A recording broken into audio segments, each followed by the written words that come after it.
Bom, eu vou iniciar aqui a minha apresentação do meu trabalho de geoestatística, cujo tema é a análise variográfica de um depósito de cobre. Bom, o depósito em questão, ele é localizado numa mina de cobre nos Estados Unidos, no Arizona, e a primeira coisa que a gente faz no software, que é o CS Mine, é puxar um banco de dados, né? Então, nesse banco de dados da mina em questão, nós temos as informações, as primeiras características do banco de dados do depósito, com coordenadas X, Y e Z aqui em cima, que são as coordenadas das bocas dos furos. Nós temos também os códigos ID aqui de cada um dos furos, que ao todo são 40 furos de sondagem, né, que foram executados aí nessa área. Temos aqui o azimuth, que é 0, porque os furos eles não possuem desvios, são perpendiculares. E por fim, aqui à direita a gente tem a profundidade de cada um dos furos. Então, primeiramente, nós vamos usar o método de compositagem por bancada, né? Então, nós temos os furos de sondagem com as informações, né, aqui descritas, e nós vamos dividir cada furo pela altura da bancada. Então, cada bancada, ela vai ter informação de teor de cobre e uma posição X, Y e Z. Isso que é a compositagem. Então, a gente tem aqui, né, X, Y e Z aqui, e esse aqui é o resultado da nossa compositagem. Então, os intervalos utilizados são de 50 pés, que são 12 intervalos no total, e a bancada mais alta, ela tem uma cota aí de 4.025 pés. Esses dados, né, todos são correspondentes aí à mina do Arizona, perdão.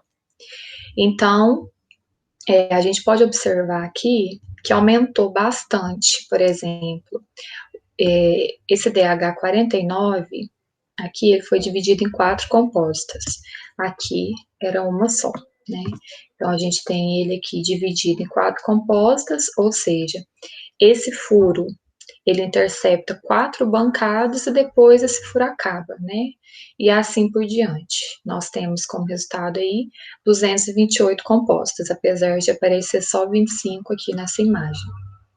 Como o nosso objetivo aqui é a análise de variogramas, uma coisa que a gente tem que fazer é a análise estatística dessas compostas aqui, né? Uma análise estatística de distribuição de teores nesse domínio. Então, nós fazemos aqui a análise estatística, né? E a partir dos dados que a gente obteve, a gente vê que os teores de cobre, eles não seguem uma distribuição normal. Então, para que esses variogramas eles possam ser mais visíveis, né, mais claros e mais práticos, a gente precisa transformar os valores para log normal, né? Então, a gente transforma esses valores para log normal e depois de transformá-los, a gente tem aqui, né, os valores para log e a gente vê que a gente tem uma normalização dos valores de cobre da região, né? E aí esse formato aqui, sim, que torna os variogramas mais fáceis, mais visíveis de serem entendidos, de serem analisados. Então, depois, seguindo o nosso tutorial aí, a gente gera aí os variogramas, né? Ao total, nós construímos 6 variogramas, esse aqui é o variograma 1, né? Então, nós construímos 6 variogramas e cada um ele vai estar posicionado em uma direção, né? Ele está posicionado em uma direção, partindo da direção horizontal 0 e fazendo incrementos angulares. Esses incrementos angulares eles são de 30 graus e eles vão indo incrementando, né, de 30 em 30 graus até fechar aí os 6 setores dos variogramas. Então, a gente vai analisar os variogramas, né, os 6 variogramas aí, em direções diferentes, né, são planos de análise diferentes, e a gente pode ver o comportamento quando a gente muda essa direção do variograma. Bom, nós podemos alterar, né, perdão, voltando aqui no variograma 2, variograma 1, então nós temos os nossos variogramas, né, esse é o primeiro variograma na direção horizontal, leste-oeste, e ele já está presente com a função esférica, né? Então, nós temos o range aqui, que é a amplitude de 161,45 pés, a distância H aqui, que é o alcance desse variograma, né?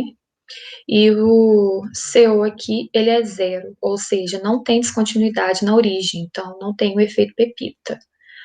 Aqui o X, aqui esse xizinho é o variograma experimental, né, esse aqui. E esse outro aqui é o variograma teórico.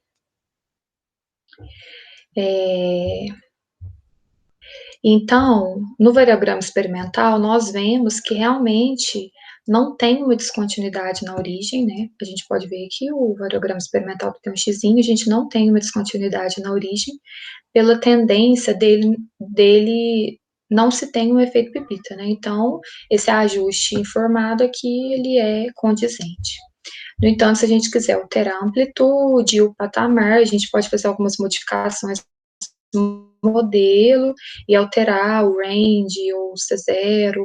Aqui a gente tem algumas alterações no C0, né? Então a gente vê que aqui subiu um pouquinho.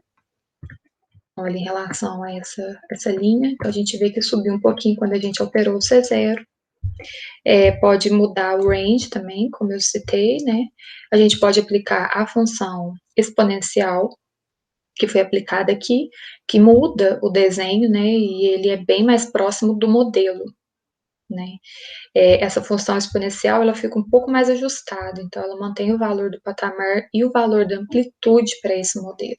Então a gente consegue visualizar e analisar melhor o variograma estando nessa função exponencial. Então a gente consegue ver também os outros variogramas. Esse é o variograma 2, variograma 3, 4, 5 e o 6. Então a gente vê a diferença aí, né, dos variogramas, mantendo os valores, né, todos na função exponencial. Então a gente pode analisar aí os variogramas nas direções distintas, né? Cada um tem uma direção diferente aí.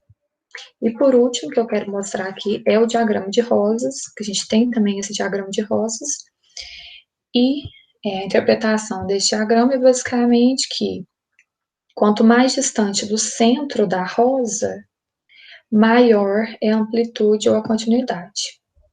E a gente tem algumas diferenças também entre os setores, e quanto maior essa distância, né, maior é a amplitude. E é isso.